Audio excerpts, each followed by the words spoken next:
Alright guys, welcome to another video of Stop 51 Vending. I thought I'd make this one even more interesting. Oh, maybe not. Maybe it's the same old bullshit I say every time.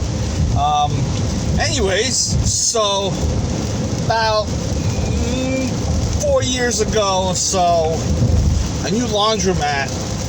There was an old laundromat, and now came in a new owner, and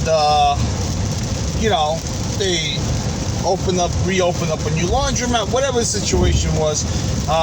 Actually, I think it was a deli, and then they opened up a laundromat in there.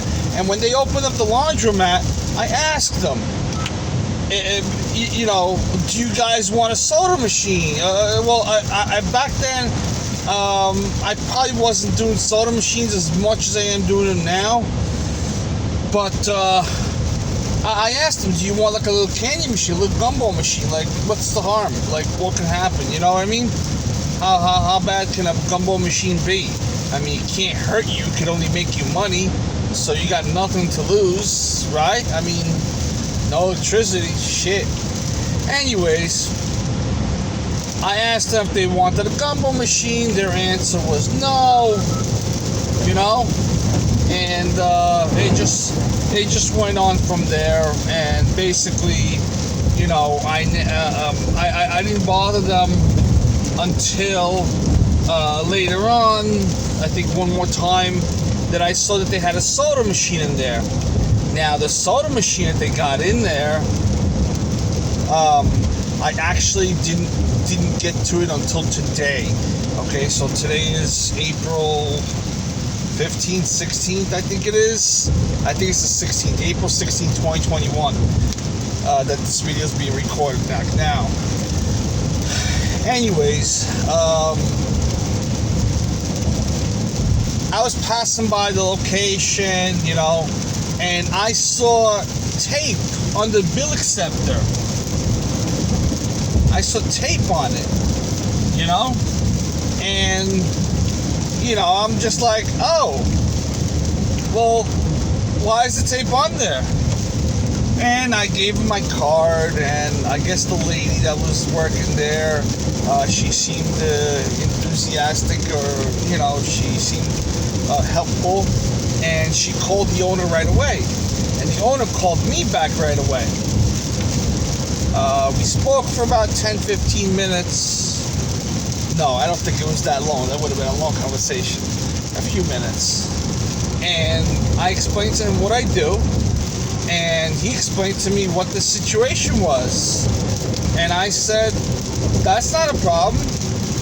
Just leave the key. Leave the key there, and when I get to it, I get to it. So I come there today, and the display, like the front of the machine, to me, the picture that's on there looked like a USI machine. And I was so like, let me get to this thing. Let me get to this, because I want to see what's wrong with it, because there's no way that a USI machine would misvend or have any issues with vending any type of drink. I mean, those freaking things are beasts. I don't care what people say. Oh, I want the new one.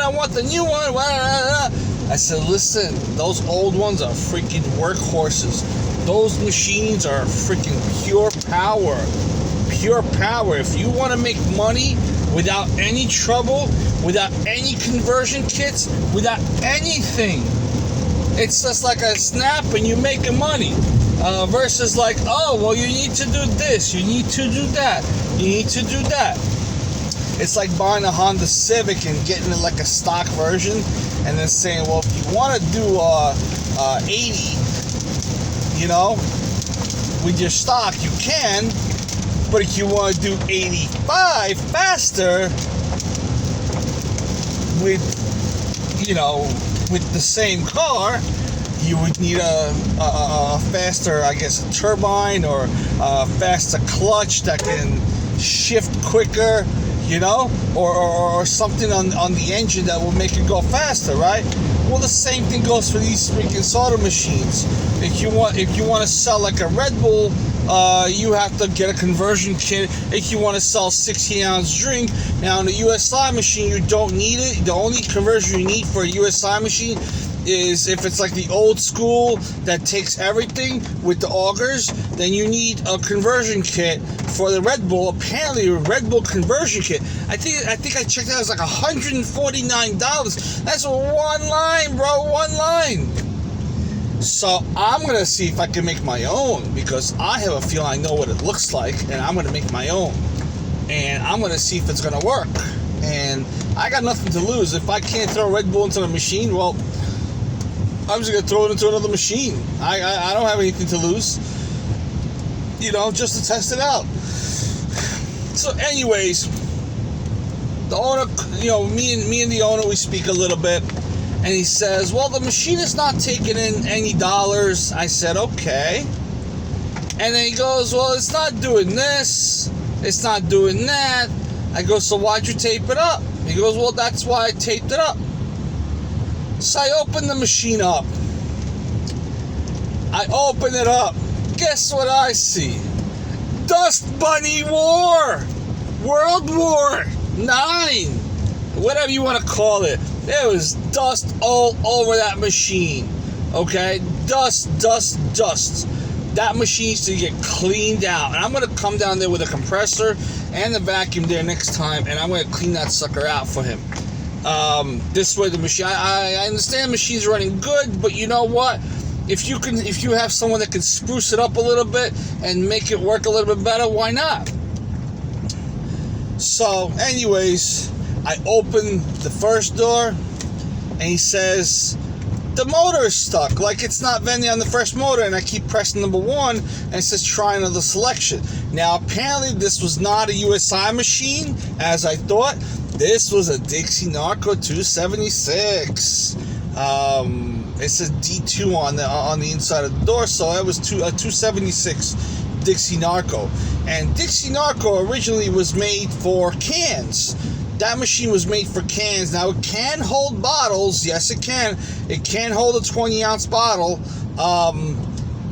But as always, I prefer cans over bottles, because bottles, sure, you could charge $1.25 or $1.50 for the bottle, but the problem is the bottle doesn't have such a long expiration date as the can.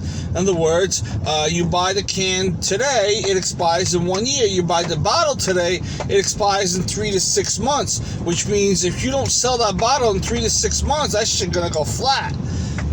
And the person gets a flat soda, well, guess what? He's not buying it again. He might try again, but if he gets a second flat, he's not getting it again. There's no way anyone's using that machine ever again. Because all it takes is one word of mouth, yo, that soda's flat. It's shit. And your machine is down the drain. So I opened the first door. That was the first problem that I saw. Then I opened the second door, the inner door. Guess what I see? Somebody stuck down a shitload of change into the coin down the chute, and from where it goes from the outside to the inside, that whole chute, that whole little sleeve, it's all blocked up. It's literally all blocked up with quarters, and I didn't see anything wrong with it. I saw $1 in there, but I if I'm correct, the Coinco coin acceptor should be able to take dollars, and if not, then that's probably what got it stuck. And the worst thing about it is that it didn't just get stuck on the top; it got stuck inside the coin acceptor itself, the coin mech itself. It got stuck inside. So here I go. I'm clearing it out now. So I cleared it out. Seems like it's working. Now, in order for the bill acceptor to work, you need to have at least $5 worth of change in the machine. Now, the problem with having drinks multi-price, like I like to put them all at $1. This way, I know that worst comes to worst, I'll have one person here and there I lose a dollar here and dollar there. It's not a problem. But the problem with multi-price drinks is that when you set it for $1.25 and $1.50, what's happening is a person is putting in $2 and they're getting 50 cents or 75 cents back in change. Nothing wrong with that, right? The problem with that is that the coin acceptor could only hold so many coins. Now, if you run out of coins, okay, in that coin mech, while serving those drinks, right, guess what's going to happen? The machine will not take any more dollar bills until the coins are reset inside. Now, how do you do that without you're not there? How do you do that? You simply feed the machine quarters, dimes, nickels. Just feed the machine. Just pay with quarters, dimes, nickels. Once the machine knows that it has enough quarters, dimes, and nickels, it will begin to accept the dollars again. Okay? But the funny thing is that the light on the bill acceptor was blinking before I even touched it. So something else may be wrong in that coin mech. And I told him, why'd you block it out? He goes, it wasn't taking any bills. I go, well, I didn't tell him what it was, but obviously I know what it was. It was not $5 of change inside the coin mech because I vended 2 drinks and then the thing went out of service, because I vended 2 drinks at $1.25 each, and well, there you go. There goes your 75 cents out. This is the problem. So you've vended 2 drinks and the machine went out of service right away. Now, the person owning the machine obviously doesn't know this. This is where it gets back to my whole thing. If you're a freaking lawyer, be a lawyer. It's great that you want a vending machine and you want to make all the money for yourself. I understand that. I completely understand. Why pay some other douchebag to do it? Well, the difference is you never know when the machine's going to break down. But that douchebag is going to be there. You know what I mean? And that douchebag will probably fix the machine 10 times quicker than you can, because this guy is standing right on top of me asking me how much to fix everything, And I'm telling him, look, I don't know. Let the machine run a little bit. It looks like it hasn't ran in a long time. Let the machine run. Tell me what's wrong. And then go from there, you know? I'm not going to charge you for something that I mean, yeah, I could be a complete a-hole and say, you know, this and this and that, and then he'll never trust me again. Or I could just tell him, let the machine run. I didn't take any money from him for the first time because my goal is to not charge him. That being said, I want to put a candy machine in there. What's that going to do? For me, that'll make money. For him, that'll make money. And in the long run, he's got me to fix his machine for free, except parts. You know what I mean? So I cleared out the bill. I cleared out the change, and then I filled up the change. Now, there was a dot that usually blinks if you have a motor stuck. Now, usually the only way to clear it is to home the motors back, and homing the motors back means you have to. You can do it manually through the main board, or you could do it just by simply closing the door and let the motors work through. And you know, once I was done with it, it was taking bills. It was I'm not sure if it was taking change. I didn't check that, but I have a feeling that the coin mech is shot. Okay, but that's only one way to find that out, if the coin mech is shot. And then I loaded the coin mech with change, so I know the change works. But what it is sometimes the sensor in the coin mech, it goes dead, and this is the problem. And if it goes dead, it's not really so good because, then the person out is out. Now, brand new coin mech or even refurbished coin mech is anywhere from $75 and up. Now, this guy is willing to spend any amount of money to fix this machine. But I told him right away, I said, look, when you finish selling all these bottles, switch it up to cans. You got nothing to lose, and cans will last longer. Number one, cans will vend better because the machine was made for it, and then cans will just produce more. I understand that $1.25, but to get a nice bottle out, to get a bottle. I'm sorry, guys. I'm actually sitting in traffic while I'm making this video. So yeah, we're sitting on the Van Wyck Expressway going to the Bronx today. Today, I can't tell you what I got hired for, but I'm going to the Bronx. Anyways, there's a shitload of traffic.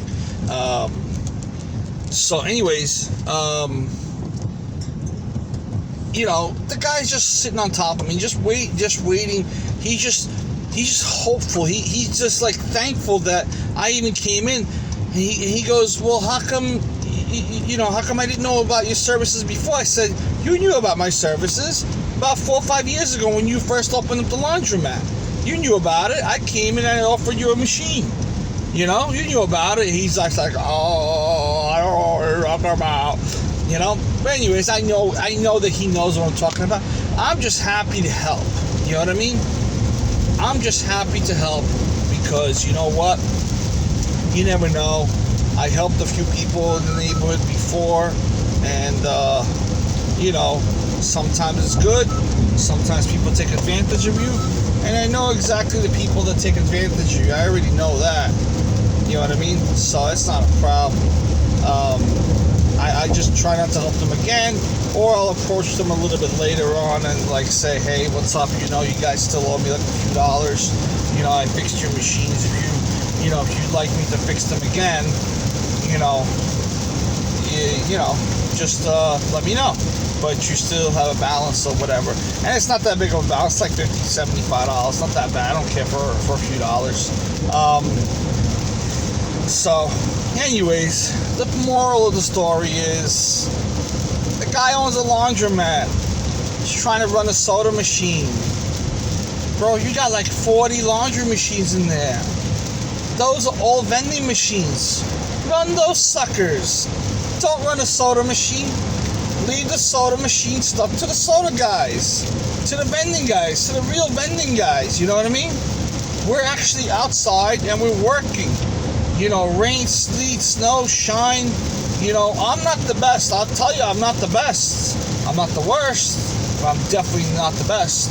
But I am like the only one in the area for now until other people learn. And wow, sorry, making this video freaking 18 minutes long. Anyways, guys, like I said, you're a lawyer, stay lawyer. You're a mechanic, stay mechanic. Because there are things in a vending machine that you'll never understand. You'll just never understand that stuff. You'll just never will. And someone like me comes along and sometimes I won't tell you that, In fact, I'm going to keep that as a secret from now on. I won't tell you that it needs a certain amount of change in order to work.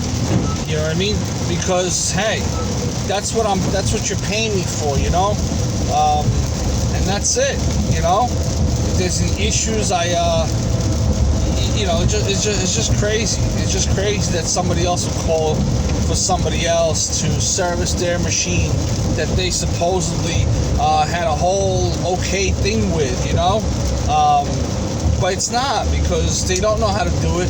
All they think is that I'm going to set it up, I'm going to put it in, I'm going to put all the stuff in, I'm going to make money, yeah. But what they don't know is the whole setup of the thing is that I used to hate Dixie Narcos. I used to hate them.